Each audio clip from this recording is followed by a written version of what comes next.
The grand ballroom was dripping in diamonds and ancient bloodlines, but all eyes were actively looking away from the dark corner. There sat the Vampire King's sole heir, rocking back and forth, drowning in the absolute sensory nightmare of 100 immortal whispers. Everyone in the elite Knight Society ignored him, treating him like a broken, shameful secret. But Amelia didn't see a monster or a political mistake. She saw a boy who needed a lifeline, and when she extended her hand, she triggered a supernatural war. Amelia Croft tightened the bow of her cello, the friction of the horsehair vibrating through her calloused fingers. She sat at the edge of the elevated stage inside the opulent grand ballroom of the Pierre Hotel in Manhattan, entirely surrounded by predators in custom Tom Ford tuxedos and vintage Oscar de la Renta gowns, to the mortal staff weaving through the room with silver trays of synthetic blood and rare vintage champagne.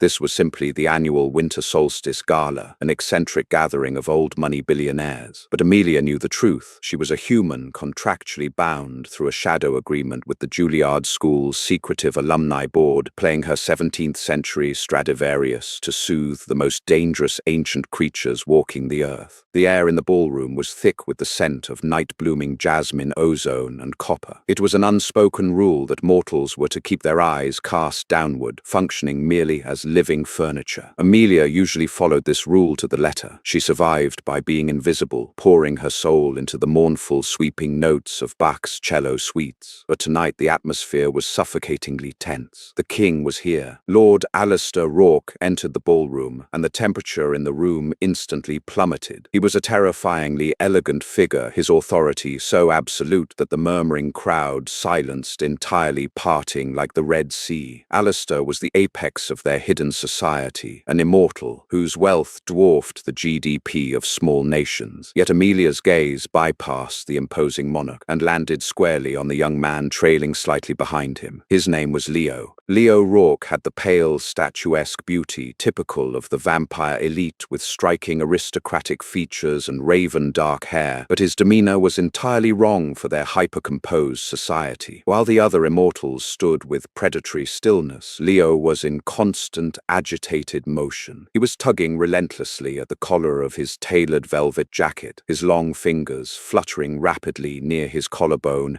in a self-soothing rhythm. His eyes, a striking, piercing silver, were squeezed shut as he tilted his head away from the dazzling baccarat crystal chandeliers overhead. The whispers began almost immediately. Vampire hearing was absolute, and though the elite covered their mouths behind lace fans and crystal flutes, Amelia could feel the cruel judgment radiating from the crowd. To the immortal society, weakness was an unforgivable sin, and Leo was their king's greatest shame. He was autistic. Amelia knew the signs intimately. Her own younger brother Charlie was on the spectrum, and she had spent her entire life studying the beautiful, complex ways his mind processed the world. But to see these traits amplified by supernatural physiology was heartbreaking. Vampires already possessed heightened senses. They could hear a heartbeat from 3 blocks away and see the microscopic dust motes dancing in the light. For an autistic vampire with severe sensory processing differences, a ballroom filled with clinking glasses, heavy perfumes, humming electricity, and hundreds of predatory auras must have felt like standing unprotected inside the engine of a jet plane. Leo's hands flew to his ears, pressing hard enough to turn his knuckles white. He was trying to block out the overwhelming input. Beside him, Lord Alistair maintained a posture of rigid, unyielding stone. The king loved his son. Amelia could see the minute tightening of his jaw, the subtle way he positioned his body to shield Leo from the worst of the crowd's stares. But in a society built on dominance and perfection, Alistair was trapped. If he coddled the boy, he showed weakness, inviting rival factions to challenge his throne. If he banished him, he lost his only heir. So he forced Leo into the spotlight, hoping the boy would adapt. It was a brutal, failing strategy. A group of younger aristocrats, led by a viciously beautiful vampire named Genevieve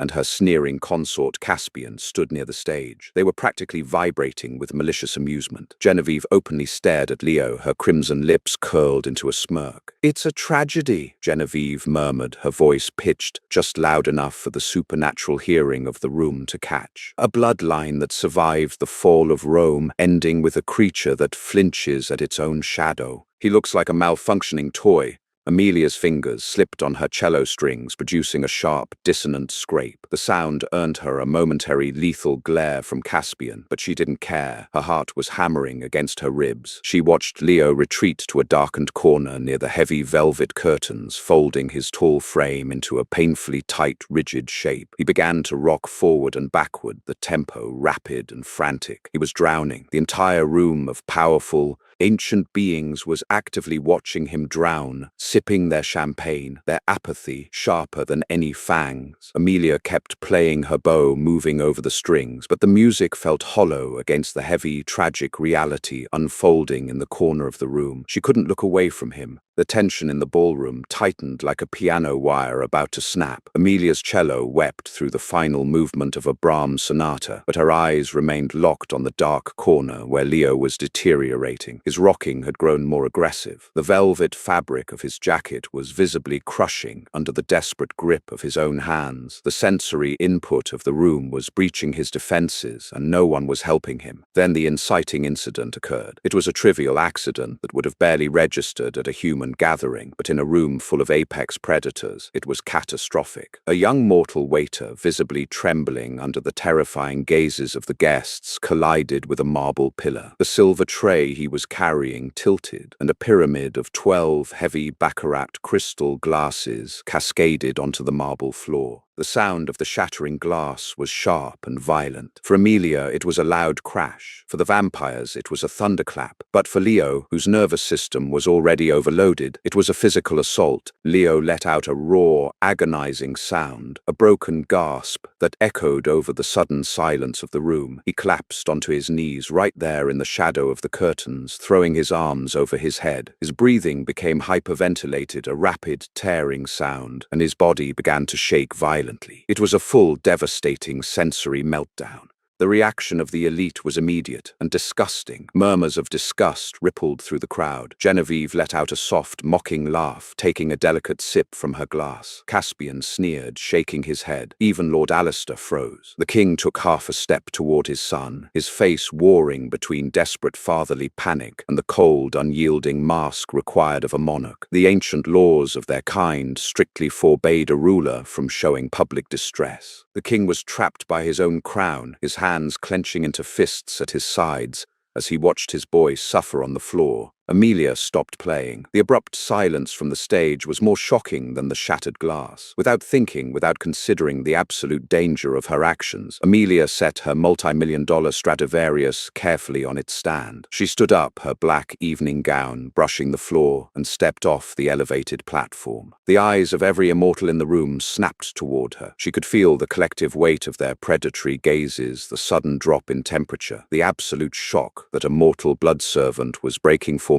But Amelia blocked them out. She channeled all the patience and understanding she had cultivated from years of helping her brother Charlie through his own darkest moments. She didn't look at the king. She didn't look at Genevieve. She only looked at Leo. She approached him slowly, making sure her footsteps were deliberate and visible so she wouldn't startle him further. When she was 3 feet away, she stopped. She knew better than to touch him. Unsolicited physical contact during a meltdown was like throwing gasoline on a fire. Instead, she knelt gracefully onto the marble floor, placing herself right in his line of sight, bringing herself below his eye level to remove any sense of threat. "Leo," Amelia said. Her voice was quiet, steady, and entirely devoid of the fear that usually laced human voices in this room. He didn't look up. He continued to rock his silver eyes, completely unfocused, trapped in the agony of the noise. Amelia took a deep breath. She needed to give him an anchor, a predictable, repetitive sensory input to override the chaotic noise of the room. She raised her hands, keeping them visible,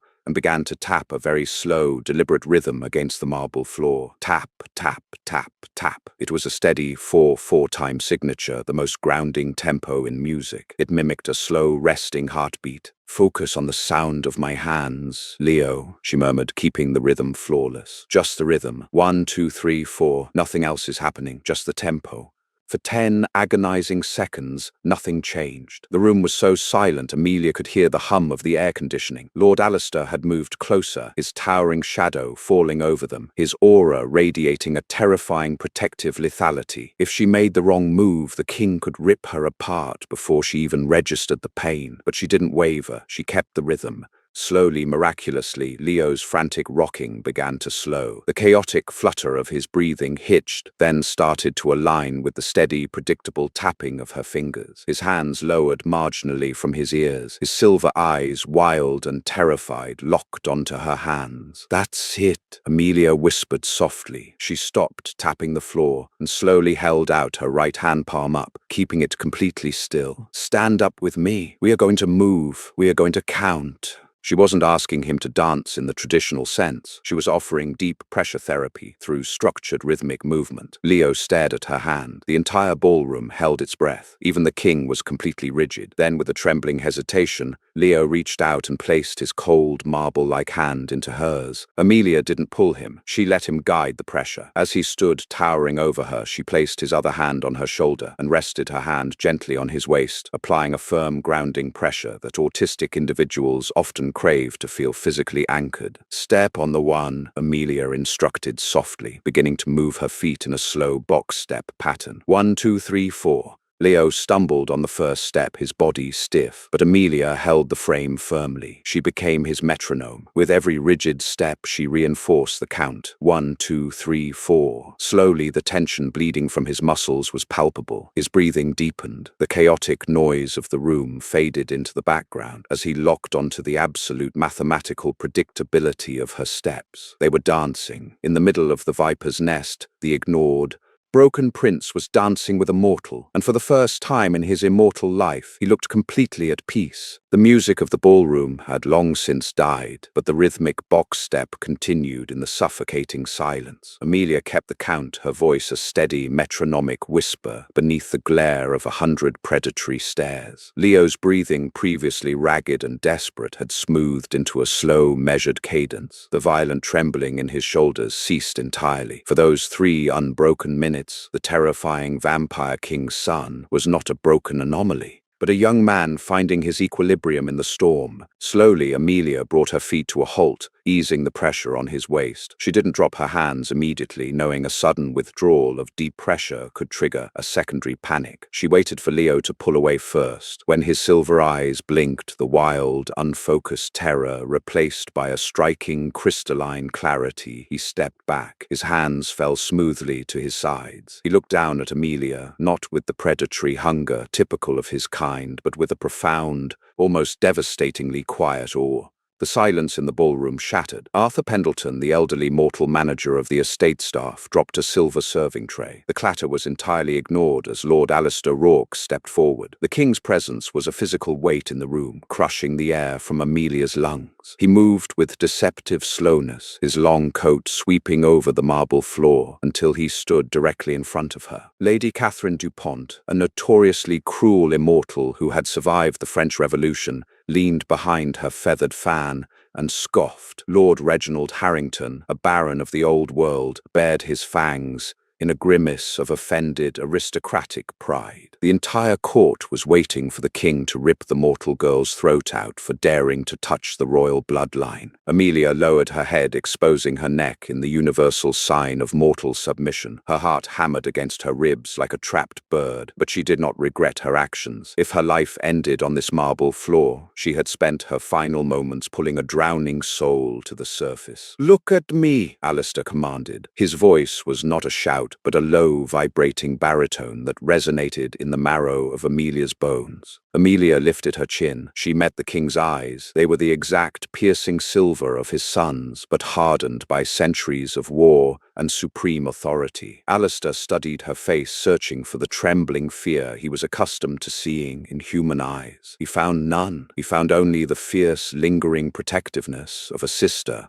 who knew what it meant to fight for someone the world refused to understand. "What is your designation, mortal?" Alistair asked, his tone unreadable. "Amelia Croft, my lord," she replied, keeping her voice incredibly steady. "First chair cellist contracted through the Juilliard endowment." Genevieve stepped out from the crowd, unable to contain her venomous ambition. She saw an opportunity to humiliate the king and seize political leverage. "She is a glorified blood bag with with a bow, Alistair?" Genevieve sneered, her crimson dress pooling around her like spilled blood. "To think your heir requires the petting of a human servant to survive a simple gathering. It is an embarrassment to the old laws. The boy is unfit for the crown." The temperature in the room dropped below freezing. Frost visibly bloomed across the edges of the baccarat crystal chandeliers overhead. Alistair did not even turn his head to look at Genevieve. He merely flicked his wrist. A concussive wave of pure telekinetic force slammed into Genevieve, throwing her backward. She crashed into a marble pillar, with a sickening crunch of bone sliding to the floor in a heap of torn silk and shock. Caspian roared, stepping forward to defend his consort, but a single lethal glare from the king froze him in place. "The next immortal who speaks of my son with disrespect," Alistair said, his voice echoing with ancient, terrifying power, "will meet the dawn without their head." The ballroom descended into absolute terrified submission. Nobles lowered their eyes to the floor. Alistair turned his attention back to Amelia. The lethal fury vanished, replaced by a complex, calculating intensity. Arthur, the king, called out, never breaking eye contact with Amelia. The terrified mortal manager rushed forward, bowing so deeply his nose nearly touched the floor. "Yes, your majesty." "Contact the Juilliard board. Terminate Miss Croft's contract immediately," Alistair ordered. "Transfer $10 million to their endowment as a severance fee." Amelia's stomach plummeted. She was being fired. Without that contract, she would lose the elite medical insurance keeping her brother Charlie in his specialized care program. Panic finally clawed at her throat. "My lord, please," she started, her voice breaking just a fraction. "My brother—" "Your brother," Alistair interrupted smoothly. "Charles Croft, diagnosed with level 2 autism spectrum disorder at age 4, currently residing in a substandard facility in Queens." The king stepped closer, leaning down until his lips were inches from Amelia's ear. "As of 10 minutes ago, my private security detail relocated Charles to the Rourke estate in the Hudson Valley. He is currently playing in a sensory-optimized environment built specifically for his needs." Amelia gasped, taking a shocked step back. The vampires knew everything. They had completely dismantled her life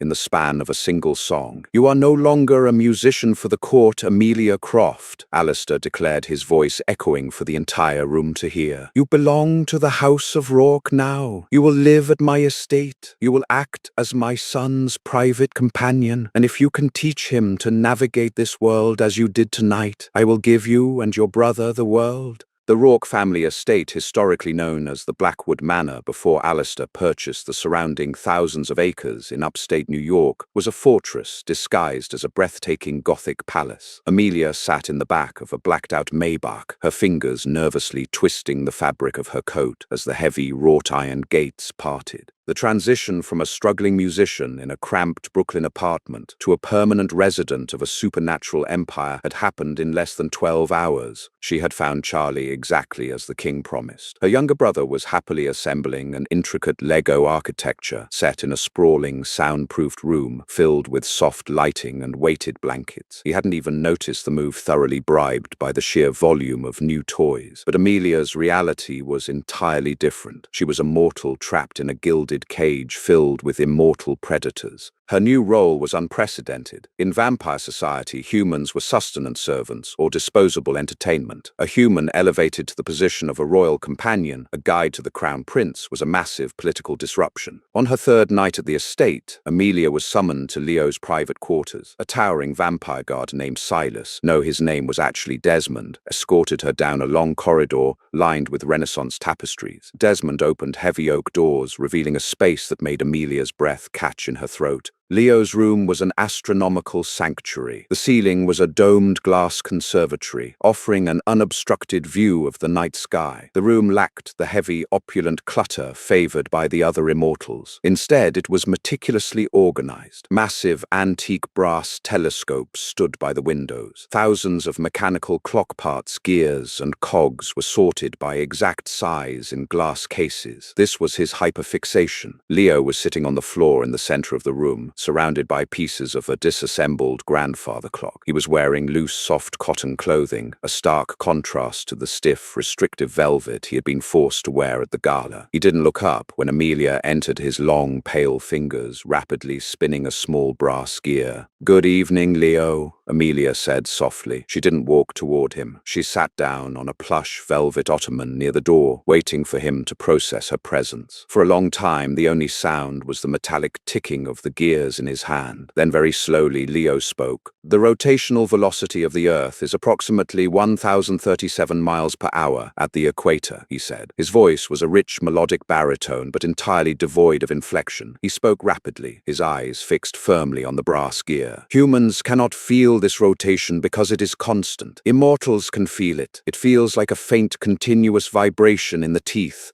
Amelia listened intently. This was how Charlie often communicated, sharing a stream of highly specific, factual information to bridge the gap between his mind and the outside world. It was an offering of trust. "That sounds overwhelming," Amelia replied gently. "Is that why you focus on the gears, to find a smaller rhythm you can control?" Leo's hand stopped spinning the gear. He slowly turned his head, his silver eyes landing on her face. For a brief second, a profound look of relief washed over his striking features. He was centuries old, yet in all that time no one had ever simply asked him why he did things. They only told him to stop. Before Leo could answer, the heavy oak doors swung open. A servant entered carrying a small, intricately carved mahogany box. "A gift for the prince," the servant murmured, bowing low. "From Lord Reginald Harrington, a token of apology for the tension at the gala." Amelia felt an instant cold spike of adrenaline. The aristocrats at the gala had hated Leo. They despised his weakness. A gift from one of them was not an apology, it was a weapon.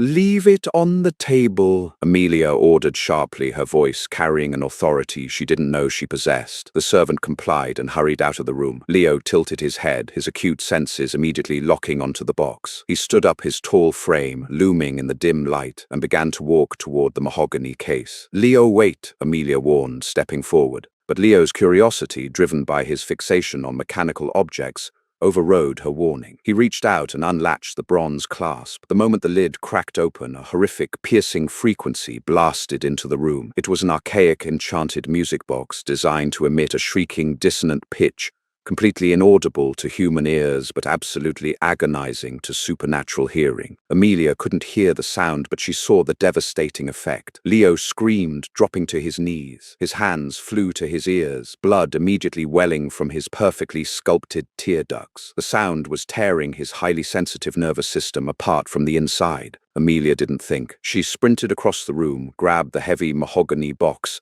and sprinted toward the towering glass windows. Using the heavy brass base of a nearby telescope, she shattered a massive pane of glass and hurled the shrieking box out into the dark, freezing night. It plummeted down a steep ravine, shattering against the rocks far below. The room fell deadly silent, save for the howling winter wind rushing through the broken window. Amelia dropped to the floor beside Leo. He was curled into a tight ball, trembling violently, his silver eyes wide with shock and residual pain. She didn't tap a rhythm this time. She simply took off her heavy wool cardigan and wrapped it tightly around his shoulders, applying firm, even pressure. "I've got you," she whispered fiercely. "It's gone. The noise is gone." Leo slowly uncurled. He reached up, his trembling, cold fingers gently wrapping around Amelia's wrist. He looked at her, the blood tears staining his pale cheeks, and for the very first time, he held unbroken eye contact. "You didn't run," Leo whispered, his voice cracking. "I will never run from you," Amelia promised, wiping a drop of blood from his cheek. And in that quiet, shattered room, Amelia realized she wasn't just protecting a prince anymore. She was falling in love with him, and Lord Reginald Harrington was going to pay. The howling winter wind sweeping through the shattered conservatory window was freezing, but Amelia did not shiver. She remained seated on the Persian rug, her back against the heavy oak desk, maintaining a steady grounding pressure on Leo's arm. Hours had passed since the horrific music box incident. Desmond, the towering royal guard, had silently secured the room, placing a heavy velvet tarp over the broken glass, but the psychological chill remained. Leo was currently deep in a restorative state, his highly sensitive nervous nervous system resetting through intense rhythmic sorting of his clock gears. Amelia watched him, her mind racing. The attack had been precise, cruel, and cowardly. Lord Reginald Harrington had weaponized Leo's own acute biology against him. In the mortal world, exploiting a disabled person's sensory triggers was a vile form of abuse. In the immortal world, it was an attempted assassination of the Crown Prince. The heavy doors swung open, and the temperature in the room plummeted. Lord Alistair Rourke entered, his ancient eyes sweeping the damage. The king's aura was practically vibrating with lethal, suppressed fury. He looked at the velvet tarp, then at his son, and finally at Amelia. Desmond recovered the remnants of the device from the ravine. Alistair set his voice a dangerous low rumble. He gestured to the guard, who stepped forward and placed a silver tray on the desk. Upon it lay the shattered, snow-covered fragments of the mahogany box and a twisted mess of internal brass cogs. "It is completely destroyed. Without proof of its origin, the High Council will view an execution of Lord Reginald as an act of unprovoked tyranny. A civil war will fracture the eastern seaboard." Amelia stood up carefully, releasing her hold on Leo's arm. "With all due respect, Your Majesty, Lord Reginald sent it through a courier." The servant announced his name. "A servant who has conveniently disappeared into the Hudson River," Alistair replied coldly. "Reginald is a coward, but a politically insulated one. He will claim the servant was bribed by a rival faction to frame him. Unless we can prove he commissioned this exact mechanism, my hands are tied by the ancient laws." A soft, metallic clink echoed in the quiet room. Both Amelia and Alistair turned. Leo had abandoned his pristine piles of sorted gears and moved to the desk. He did not look at his father. His silver eyes were locked entirely on the shattered, twisted wreckage of the weapon that had nearly lobotomized him. His long, pale fingers hovered over the jagged brass pieces. "Leo," Amelia asked softly, ensuring she didn't startle him, "is it too loud to look at the metallurgical composition?" Leo murmured, his voice flat, his hands moving with sudden, blinding speed. To Amelia's mortal eyes, his fingers were a blur as he began separating the microscopic fragments of the shattered mechanism. "It is not standard brass. It is an alloy. 70% copper, 25% zinc, 5% refined silver." Alistair froze, stepping closer. "Silver in a clockwork mechanism. It creates a specific resonant frequency." Leo continued, his hyperfixation taking absolute control. He wasn't overwhelmed. He was in his element. The chaotic noise of the world was gone, replaced by the mathematical purity of engineering. The silver dampens the acoustic wave, just enough to bypass immortal security wards, allowing the lethal high-frequency pitch to detonate only when the lid is manually opened. Leo arranged a line of tiny, jagged cogs on the silver tray. He pointed to a microscopic engraving on the base of the mainspring housing. Amelia leaned in, squinting. It was a tiny crest, a serpent coiled around an anchor. "The maker's mark," Leo stated, his breathing perfectly steady. "This is not ancient vampire craftsmanship. This spring housing is a modified contemporary component. It is a mainspring barrel from a very specific limited edition Patek Philippe Grandmaster chime. Only 7 were manufactured in Geneva in 2014. Amelia's jaw dropped. She looked at Alistair, whose eyes were widening with profound realization. For centuries, the king had viewed his son's obsessive cataloguing of mechanical parts and historical data as a tragic symptom of a broken mind. Now he was witnessing the devastating power of an immortal, eidetic memory combined with autistic hyperfocus. Leo wasn't broken. He was a supercomputer operating in a society of brute force predators. "Reginald is a renowned collector of mortal horology," Alistair whispered, the lethal edge returning to his voice. "He boasts of his private vault in Newport." "He wouldn't have destroyed the watch," Amelia interjected, her mind connecting the dots with Juilliard-level precision. "He would have only extracted the barrel to build the weapon. If the Patek Philippe in his Newport vault is missing this exact piece that is your physical proof of tampering." Alistair stared at the mortal girl, then down at his son, who was currently reorganizing the gears by weight. A slow, terrifying smile spread across the Vampire King's face. "Desmond," Alistair commanded, not looking away from his heir, "prepare the jet." We are calling an emergency summit of the High Council at the Newport estate. It is time to let the aristocrats see exactly how capable my son truly is. Amelia reached out and gently tapped a slow 4-beat rhythm on the edge of the desk. Leo immediately looked up, finding her eyes. "We are going to a very loud place, Leo," Amelia told him honestly, her voice soft but fiercely determined. "But you aren't going to hide in the corner this time. You are going to dismantle them." The grand foyer of the Harrington estate in Newport, Rhode Island, was a masterclass in Gilded Age excess. Soaring marble columns imported from Italian quarries in the late 1800s supported a ceiling fresco depicting the fall of angels. Tonight it served as the courtroom for the High Council of the night. Over 40 of the most ancient, powerful immortals on the continent stood in small, calculating clusters. They wore bespoke Tom Ford and Chanel, sipping O-negative from crystal stemware, their eyes fixed on the heavy double doors. Lord Reginald Harrington stood near the massive fireplace, radiating smug confidence. He believed his assassination attempt had been a flawless, untraceable success. He expected the king to arrive, carrying the shattered remains of his heir's sanity. The heavy doors swung open, striking the marble walls with a deafening boom. The room fell instantly silent. Lord Alistair Rourke strode in the absolute authority of the king, parting the sea of aristocrats. But it was not the king who drew the collective shocked gasps of the council. It was the two figures walking directly behind him. Leo Rourke did not look like a broken, malfunctioning anomaly. He wore a sharply tailored midnight blue suit made of ultra-soft, sensory-friendly cashmere. He wasn't rocking, he wasn't covering his ears, and he wasn't looking at the floor. He walked with a terrifying, calculated stillness. Beside him walked Amelia, her hand resting lightly but firmly on his lower back, providing the continuous deep pressure he needed to anchor his nervous system against the overwhelming sensory assault of 50 predatory auras. She wore a sleek, high-necked black gown, looking less like a blood servant and more like a queen. Reginald's smile faltered, his ancient eyes narrowing in confusion and sudden, sharp panic. Alistair took his position at the head of the room. He didn't offer a greeting. He simply turned to his son. "Leo, proceed," the council murmured in shock. The king was yielding the floor to the mad prince. Leo stepped forward. He did not engage in the flowery, diplomatic posturing typical of immortal politics. He operated purely on data. He reached into his coat pocket and withdrew a small, sleek electronic device, a high-end Sennheiser digital audio analyzer, heavily modified by Amelia and Leo over the past 24 hours.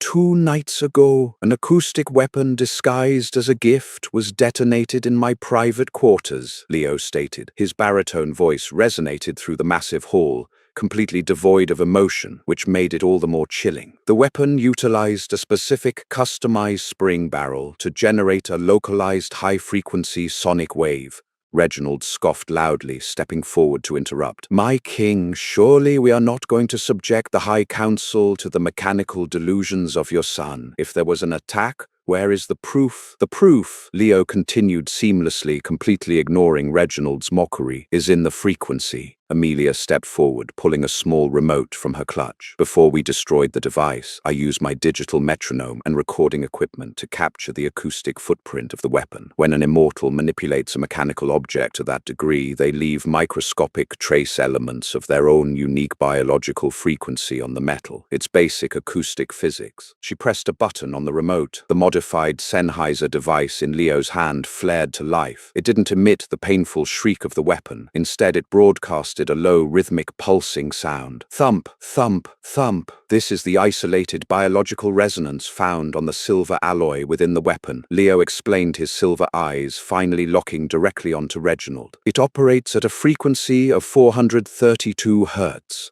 Leo then raised a second identical device. "And this," he said, pressing the activation switch, "is an active sonar ping mapping the ambient frequencies currently in this room." The second device began to emit a radar-like scan. Suddenly it locked onto a target. It began pulsing with the exact same rhythm. Thump, thump, thump. Both devices were now perfectly synchronized, echoing through the marble hall in absolute undeniable unison. The source of the active frequency was radiating directly from Lord Reginald Harrington. The council erupted into a chaotic storm of whispers and bared fangs. The evidence was irrefutable. Reginald's own biological signature was tied to the assassination attempt. Reginald's face contorted into a mask of pure, desperate rage, his aristocratic veneer shattered. "This is a trick," he roared, his fangs descending fully. "A parlor trick designed by a human whore and a defective half-wit."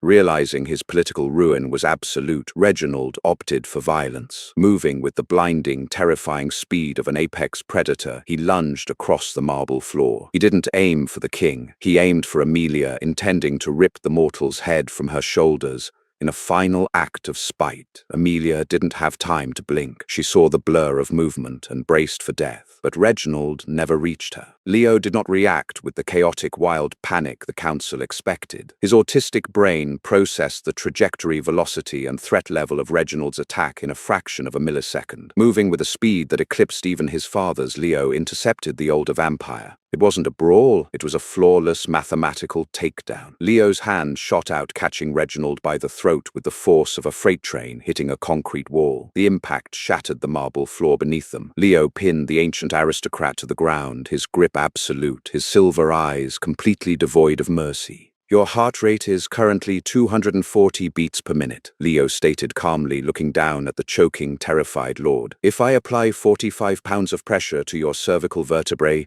your spinal column will sever. Do not ever speak to Amelia Croft again." The entire High Council stood paralyzed in terrified awe. The broken prince wasn't broken. Under the right conditions, with the right anchor, he was the most dangerous creature in the room. Amelia watched him from a few feet away, her heart soaring. She had given him the rhythm, but Leo had found his own power. And as the king signaled his guards to drag the ruined Lord Harrington to the dungeons, the immortal world finally realized a new era had begun. Rain lashed against the heavy stone mullions of the Rourke Manor Library, the rhythmic drumming of the storm providing a natural white noise that blanketed the sprawling estate. 3 weeks had passed since the absolute dismantling of Lord Reginald Harrington at the High Council in Newport. The political landscape of the immortal elite had violently shifted overnight. The whispers of the Mad Prince had evaporated, replaced by a terrified, deeply ingrained respect for the heir who could process combat physics faster than a supercomputer. Yet inside the fortified walls of his home, Leo was not a warlord. He was simply a young man experiencing the terrifying, beautiful vulnerability of his first real emotional connection. Amelia sat on a velvet chaise lounge near the roaring fireplace, her cello resting between her knees. She was playing a slow, mournful movement from Elgar's cello concerto in E minor, her eyes closed as she lost herself in the rich, weeping tones. Across the room, Leo was seated at a massive mahogany drafting table. He wasn't sorting gears tonight. He was working on a specialized piece of machinery, his silver eyes completely focused behind a pair of jeweler's loupes. The chaotic energy that used to rule his body was gone, anchored by the steady, predictable tempo of Amelia's music. Amelia finished the final note, letting the vibrations slowly decay into the silence of the room. She opened her eyes to find Leo already looking at her. He had removed the loops and was holding a small, intricate object forged from polished rose gold and dark ebony wood. He stood up and crossed the Persian rug, his movements fluid and silent. "I have completed it," Leo announced softly, his baritone voice lacking the sharp, clinical detachment he used in public. He sat on the edge of the chaise beside her, leaving exactly 3 inches of space between their bodies, a boundary he maintained out of deep respect for her physical space, waiting for her to initiate contact. "What did you build?" Amelia asked, her lips curving into a warm smile. She set her cello carefully on its stand and leaned closer. Leo held out his hand, palm open. Resting on his pale skin was a breathtakingly complex mechanical metronome. It was small enough to fit in her palm, featuring a crystal-clear glass face that revealed the mesmerizing interlocking rose-gold gears inside. "Standard mortal metronomes are flawed," Leo explained, his gaze dropping to the device as he spoke, a habit he fell into when discussing his hyperfixations. "Even the most expensive models produced by Steinway and Sons possess a microscopic drag coefficient. They lose approximately 0.02 seconds of tempo every 48 hours. It is mathematically imprecise. Amelia gently took the device from his hand. The metal was cool, but it immediately began to warm against her skin. "And this one?" she asked softly. "I utilized a frictionless, magnetic escapement mechanism," Leo replied, finally lifting his silver eyes to meet hers. "It will not lose a fraction of a millisecond for the next 10,000 years. Furthermore, I calibrated the pendulum's primary oscillation frequency." He reached out his long, cold index finger, lightly pressing a small button on the side of the device. The metronome sprang to life. Tick, tick, tick, tick. Amelia's breath caught in her throat. She recognized the tempo immediately. It wasn't a standard 4/4 musical beat. It was the exact steady rhythm she had tapped on the marble floor of the Pierre Hotel on the night they met. "It is calibrated to 60 beats per minute," Leo whispered, his gaze dropping to her lips before snapping back to her eyes. "The exact resting heart rate you maintain when you are in a state of calm. I read the literature you provided me, the research by Dr. Temple Grandin regarding deep touch pressure and rhythmic anchoring for autistic neurology. You anchor me, Amelia. I built this so that when I am required to attend the High Council without you, I can hold this in my hand and feel your heartbeat." It was the most profoundly romantic declaration Amelia had ever heard. It wasn't wrapped in poetic metaphor or dramatic immortal posturing. It was pure, unadulterated, mathematical devotion. Tears pricked the corners of her eyes. She didn't hesitate. She bridged the 3-inch gap between them, wrapping her arms around his broad shoulders and pressing her face into the crook of his neck. Leo stiffened for a fraction of a second. Unexpected physical contact was always a shock to his system, but then he melted into her embrace, his arms wrapping tightly around her waist, applying that deep grounding pressure they both craved. While the prince and his mortal anchor found peace in the library, a poison was slowly seeping into the outer edges of the estate. Miles away at the heavily guarded perimeter gate, a daytime mortal security contractor named Miller was nervously checking his encrypted phone. Miller was heavily in debt to a syndicate operating out of Hell's Kitchen, a vulnerability that had been easily sniffed out by a predator. From the shadows of the old-growth forest, Genevieve emerged. The beautiful, vicious vampire moved flawlessly through the pouring rain, not a single drop seeming to disturb her crimson designer trench coat. She had survived the king's telekinetic blast at the gala, but her pride was permanently shattered. With Lord Reginald executed and her political standing ruined, Genevieve had nothing left but vengeance, and she knew exactly how to destroy the king's new foundation. "Is the bypass code active?" Genevieve hissed, her fangs glowing faintly in the dim light of the guardhouse. Miller trembled, refusing to look directly at the immortal. "Yes, the biometric scanners on the East Wing tertiary doors have been looped. You have a 4-minute window before the central server recognizes the anomaly, but you promised you wouldn't hurt the staff." "I have no interest in the staff, you pathetic creature," Genevieve sneered, tossing a heavy unmarked duffel bag filled with untraceable bearer bonds onto the wet asphalt. "My consort and I are merely going to pay a visit to the human anomaly. The boy, Charles." Genevieve's eyes gleamed with a sickening, triumphant malice. She knew she couldn't take Leo in a direct fight. The prince was a physical god, but Leo's newly stabilized world hinged entirely on Amelia, and Amelia's world hinged on her brother. By taking the autistic child hostage, Genevieve would shatter the fragile ecosystem of the Rourke bloodline, proving once and for all that mortal attachments were a fatal weakness. Caspian materialized beside her, his jaw set in a cruel line. Together, they vanished into the stormy night, slipping past the fortified gates and heading straight for the East Wing. Midnight struck with the deep, resonant chime of the manor's grand clock tower, the sound vibrating through the stone foundations. In the East Wing, nestled safely behind heavily soundproofed walls, Charlie Croft was sitting cross-legged on a plush, sensory-friendly foam mat. The 10-year-old was happily oblivious to the violent world outside, completely engrossed in lining up his collection of miniature, die-cast vintage cars by color gradient,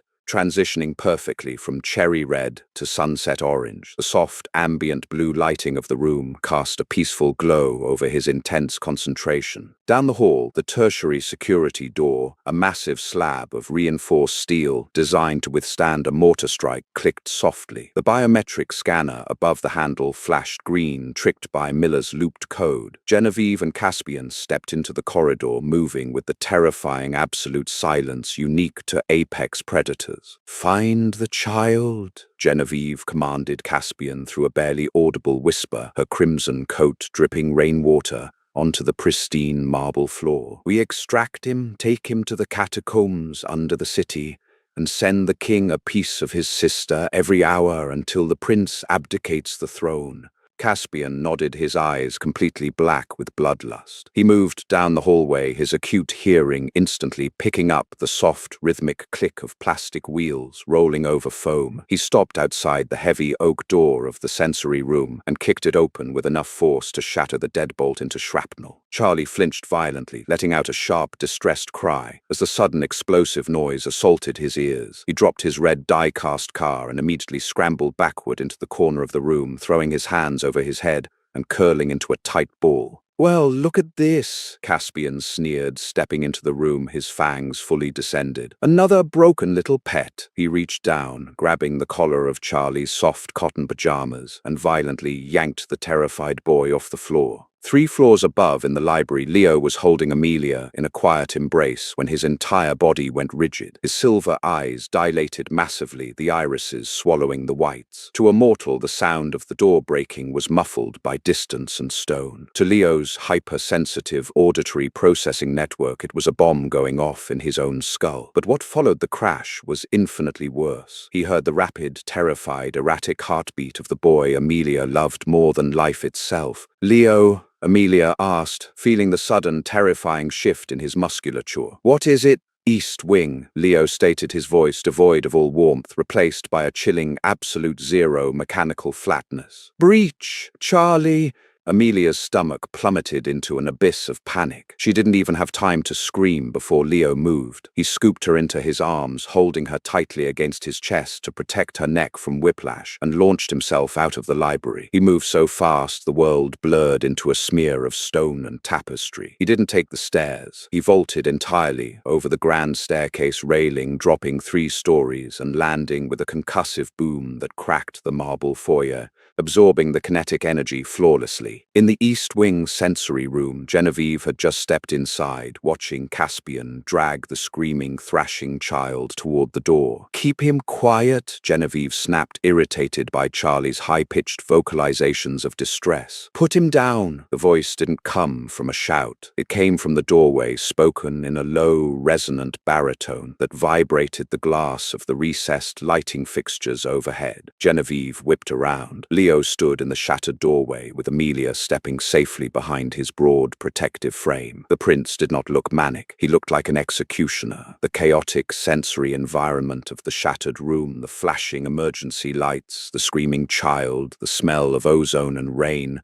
would have paralyzed him a month ago. Now anchored by the mathematical certainty of his mission to protect his family, his autistic hyperfocus turned him into a weapon of mass destruction. "You are a fool, Genevieve," Leo stated mathematically, his eyes locking onto the exact structural weakness of Caspian's grip on Charlie. "You calculated my psychological threshold based on outdated data." Caspian snarled, dropping Charlie to the floor and lunging at Leo with blinding speed, his claws aimed to eviscerate. Leo didn't brace for impact. He simply sidestepped with geometric precision, allowing Caspian's own aggressive momentum to carry him forward. As Caspian passed, Leo's hand shot out, his fingers locking around Caspian's wrist. With a sickening, explosive crack, Leo applied the exact torque required to snap the ancient vampire's humerus bone completely in half. Caspian roared in agony, spinning around, but Leo was already moving. He delivered a devastating,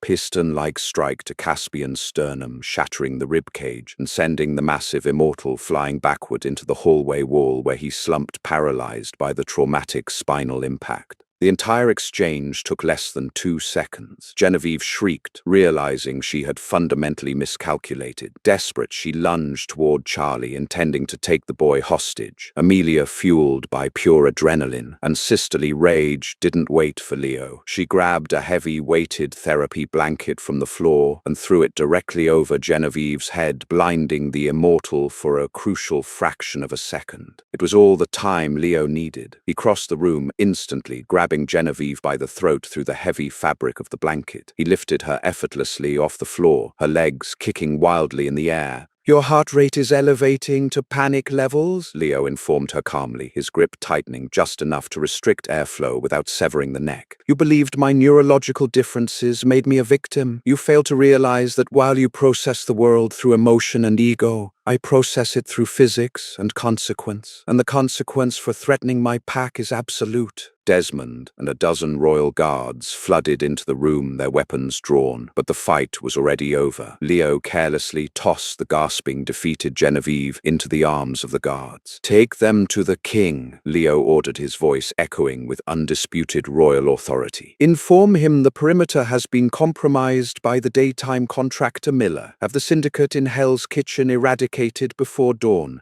As the guards dragged the traitors away, the lethal, terrifying predator vanished. Leo immediately dropped to his knees on the foam mat. He didn't reach out to grab Charlie. He simply sat perfectly still, lowered his head, and began to tap a very slow, deliberate rhythm on the floor. Tap, tap, tap, tap. Amelia rushed over, kneeling beside them. She watched with tears streaming down her face as her brother, still shaking and crying, slowly uncurled from his defensive ball. Charlie looked at Leo, recognized the grounding rhythm, and crawled forward. The little boy wrapped his arms tightly around the terrifying vampire prince's neck, burying his face in Leo's cashmere suit. Leo's eyes met Amelia's over her brother's shoulder. He gently placed one hand on Charlie's back, providing the deep pressure the boy desperately needed. The broken prince had not only saved the day, he had become the ultimate protector. Winter settled over the Hudson Valley, not as a harsh freeze, but as a quiet, inevitable surrender. The catastrophic failure of Genevieve's infiltration had sent a violent shockwave through the immortal underworld, effectively annihilating the rebellious factions overnight. King Alistair Rourke, having witnessed his son dismantle two ancient predators with the ruthless efficiency of a machine, made a decision that fundamentally altered the course of their secret history. He stepped down. The old monarch recognized that the modern world required a ruler who understood the intricate mathematical mechanics of survival, not just brute force. The Ascension ceremony was held in the soaring nave of the Cathedral of St. John the Divine in Manhattan, temporarily shuttered to the mortal public under the guise of an exclusive Juilliard philanthropic gala. The colossal Gothic arches, originally designed by the mortal architect Ralph Adams Cram, were bathed in the flickering golden light of 10,000 beeswax candles. The High Council, significantly thinned and utterly subdued by fear, stood in perfect silent rows. Amelia stood beside Leo at the high altar, her hand firmly anchored in his. She wore a breathtaking gown of midnight blue silk, a subtle, deliberate match to Leo's sensory-friendly cashmere suit. Charlie was seated safely in the front row, wearing high-grade noise-cancelling headphones, happily sketching the intricate stained-glass windows on his digital tablet. Alistair Rourke, standing in the shadows of the transept, watched his son with a profound, quiet pride. For centuries, the old king had tried to force Leo into the mold of a traditional, brutal warlord, secretly fearing his son's neurodivergence was a fatal flaw that would doom their bloodline. But watching Leo dismantle ancient laws with academic precision and protect his human family with an absolute mathematical zero tolerance for violence against them, Alistair realized the absolute truth. Leo was not an anomaly, he was an evolution. He was the cure to their stagnant, cruel society. But immortal politics rarely yielded without a final venomous sting. As the ceremonial silver chalice was brought forward by Arthur Pendleton, an elder of the council named Lord Valerius stepped out of formation. "We accept the succession of the prince," Valerius proclaimed, his voice echoing sharply off the vaulted stone ceiling. "But the laws of the Codex Sanguinis, penned in 1492, are absolute. No mortal may sit upon the obsidian throne. The companion must undergo the transformation. She must take the bite, endure the venom, and resurrect as an immortal, or she must be immediately dismissed." A tense, dangerous murmur rippled through the cathedral. The transformation was a brutal, agonizing process, the sensory overload of a human nervous system rapidly evolving into an immortal one often caused decades of psychological trauma. For Amelia, who grounded her entire existence in her steady human rhythm, it was a terrifying prospect. Leo's hand tightened infinitesimally around Amelia's fingers. He did not flinch, nor did he display the wild, chaotic rage his father might have shown. Instead, he simply tilted his head, his brilliant autistic mind instantly calculating the exact trajectory and weakness of Valerius's political trap. "You cite the Codex Sanguinis, Lord Valerius," Leo replied. His baritone voice resonated with absolute chilling calm. "Specifically, you are referencing Chapter 4, Article 12, which dictates the biological requirements of a monarch's consort." "I am my king," Valerius sneered slightly, believing he had finally outmaneuvered the quiet prince. "Your reliance on summary translations is a fatal flaw," Leo countered smoothly, his eidetic memory effortlessly accessing texts he had memorized 3 centuries prior in the Vatican's sealed archives. The original Latin manuscript penned by the First Council in Rome does not mandate a biological transformation. The exact phrasing is vinculum resonantiae, a bond of resonance. It requires the monarch and the consort to share a singular, unbroken biological frequency. Historically, this was achieved through the venom transition simply because our ancestors lacked the technological and mathematical comprehension of acoustic physics. Valerius blinked, his ancient confidence faltering under Leo's intense, unblinking stare. "A bond of resonance? That is a myth. It is physics," Leo interrupted, his voice dropping an octave, demanding total silence. Leo turned to Amelia. In front of the most dangerous predators on Earth, he reached into his jacket pocket and withdrew the frictionless rose-gold metronome he had built for her in the library. He pressed the small button. The crystal face glowed faintly, and the rhythmic, steady pulse began. Tick, tick, tick, tick, 60 beats per minute, Amelia's exact resting heart rate. "Give me your wrist," Leo whispered, his silver eyes softening entirely as they locked onto hers. Amelia held out her arm without a second of hesitation. Leo brought his own wrist against hers. With a swift, precise motion of a silver ceremonial blade, he made a microscopic incision on both of their pulse points, pressing the small wounds firmly together. "I do not need to turn her into a monster to share her resonance," Leo declared to the council, his authoritative gaze sweeping over the crowd. "Her rhythm is the anchor of my mind. It is the absolute foundation of this throne. We are already bound." As their blood mingled, a profound supernatural phenomenon occurred. The ambient frequency of the massive cathedral shifted. The erratic, predatory auras of the vampires were suddenly suppressed by a massive grounding wave of telepathic pressure radiating from the altar. It was a projection of Leo's newly stabilized nervous system, a kingdom-wide blanket of absolute mathematical calm, driven entirely by the steady, unyielding rhythm of Amelia's human heart. Lord Valerius fell to his knees, utterly overwhelmed by the sheer magnificent power of the new king. One by one, the entire High Council followed suit, bowing their heads to the floor in profound reverence. Amelia looked up at Leo, feeling the steady beat of the metronome in his hand, perfectly matching the pulse in her veins. He wasn't rocking in a dark corner anymore. He was standing in the light, holding the world in his hands, and he had built his entire empire to the tempo of her love. What an incredible journey. From a desperate cellist playing in a dark corner to the queen of an immortal empire, Amelia proved that empathy and understanding are far more powerful than any supernatural strength. Leo's beautiful transformation from a misunderstood, overwhelmed prince to a mathematically flawless, fiercely protective king shows that our unique neurodivergent differences are often our greatest superpowers. If you loved this dramatic, twist-filled romance, please hit that like button and share this story with your friends. Do not forget to subscribe to the channel for more epic supernatural tales and real-life relationship drama. See you in the next video.